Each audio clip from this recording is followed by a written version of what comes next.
America prides itself on being the land of opportunity, a place where anyone, regardless of where they're born, can succeed through grit, determination, and hard work.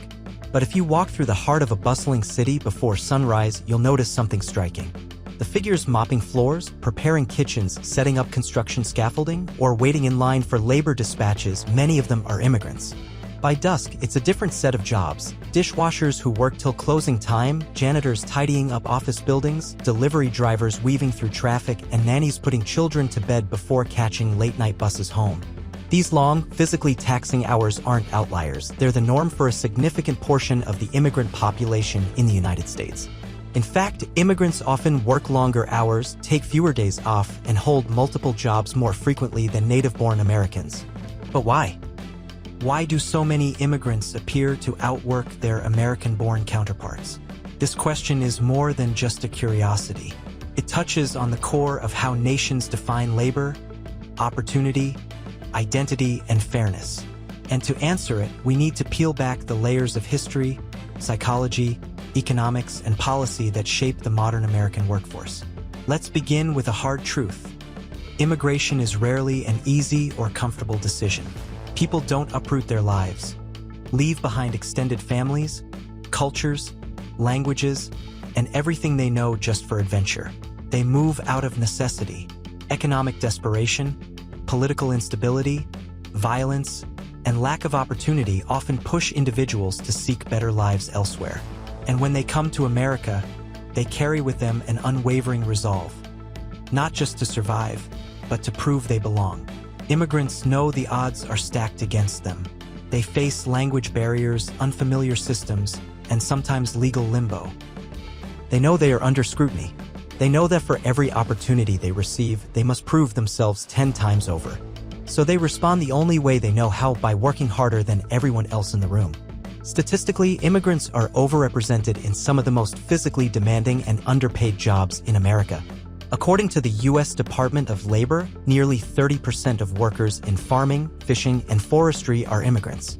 In construction, they make up over 25%. In housekeeping, food preparation, elder care, and janitorial services, they are the backbone of the workforce. These jobs are essential, but they're often overlooked, undervalued, and avoided by many Americans. And yet, immigrants take them not because they want to, but because they have to. The motivation behind this relentless drive isn't just financial. It's emotional. It's psychological. For many, it's a matter of dignity. Immigrants often carry the weight of expectations from family members back home. Many send large portions of their wages as remittances, sometimes supporting entire extended families on a single U.S. paycheck. For them, every hour worked is another meal, another school fee, another chance for someone they love to have a better life.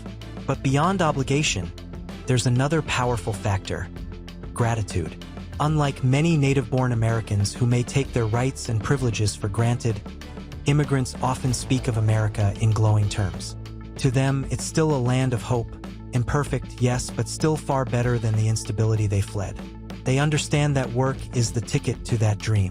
Even if the job is grueling or thankless, it's a step forward. And so, they embrace it with humility and resilience. Cultural background plays a significant role as well. In many immigrant communities, hard work is deeply embedded as a moral value. In Latin American cultures, concepts like ganas, the desire to overcome adversity, fuel their drive. In Asian households, diligence is instilled from a young age. In African families, there's often a generational ethos of perseverance through hardship. These values travel with immigrants across oceans and borders, and they become a source of pride, even identity. Now contrast this with what has evolved within segments of the American workforce. For generations, the American dream was synonymous with hard work. But in recent decades, as automation, globalization, and inequality reshaped the labor market, many working-class Americans began to feel that effort didn't always equal reward. Factories closed. Wages stagnated. College costs soared. For some, the dream started to fade, replaced by disillusionment, anxiety, and frustration. In such a climate, work became transactional, not aspirational. And while there's nothing inherently wrong with seeking balance or rejecting toxic overwork, it meant that the hunger to hustle, the drive to seize any opportunity regardless of the cost, diminished in many communities. Meanwhile, for immigrants, that hunger only grew stronger. But it's not just about individuals. Systems play a massive role. The U.S. immigration system often keeps newcomers in precarious positions. Undocumented workers have no safety net. Even legal immigrants might be bound by visa restrictions that tie them to specific jobs or employers. This power imbalance forces many to work harder, not because they're inherently more industrious, but because they have fewer options. Some critics argue that immigrants take jobs or lower wages. But the truth is far more nuanced. Immigrants often fill labor shortages in industries that struggle to recruit native-born workers. Many start businesses, create jobs, and revitalize struggling communities. They aren't just laborers, they're entrepreneurs, innovators, and consumers. Take the story of a man named Ibrahim from Senegal. He arrived in New York with little more than a suitcase and a borrowed coat. He worked 12-hour days washing dishes, then went to night school. Today, he owns a thriving catering company that employs 30 people. Or consider Maria from El Salvador, who worked as a housekeeper for years while putting her children through college. Her daughter is now a doctor. These stories aren't rare. They're quietly playing out in every state across America. So what can we learn from this? First, that work ethic is not determined by nationality. It's shaped by experience, circumstance, and necessity. Second, that immigrants don't outwork Americans because they're genetically wired to do so. They do it because they've made immense sacrifices, and failure is not an option. But more importantly, we need to ask deeper questions. Why is it that hard work alone no longer guarantees stability for so many Americans? Why have we allowed vital jobs to become so underpaid and undervalued that only the most desperate will take them?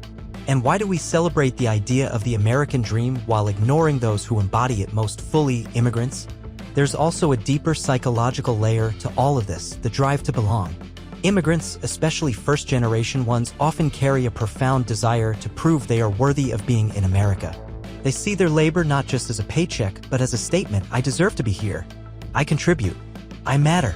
That's why many are reluctant to complain, even when they face exploitation. That's why they keep working, even when their bodies ache. We can also look internationally. Across Europe, the same story plays out in different ways. In the UK, immigrants drive buses, clean hospitals, and build homes. In Germany, they care for the elderly and work in manufacturing. In Italy, they harvest the crops that end up in restaurants. And in every case, they work longer hours for less pay under more pressure. Not because they're better, but because they are driven by the same thing: hope. Hope is the fuel of the immigrant work ethic. It's also what makes this story bittersweet, because hope can be crushed.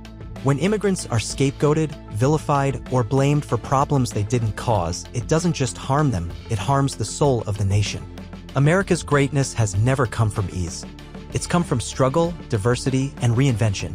And at the heart of that has always been immigrants, the ones who built the railroads, picked the crops, started the businesses, staffed the hospitals, and served the meals.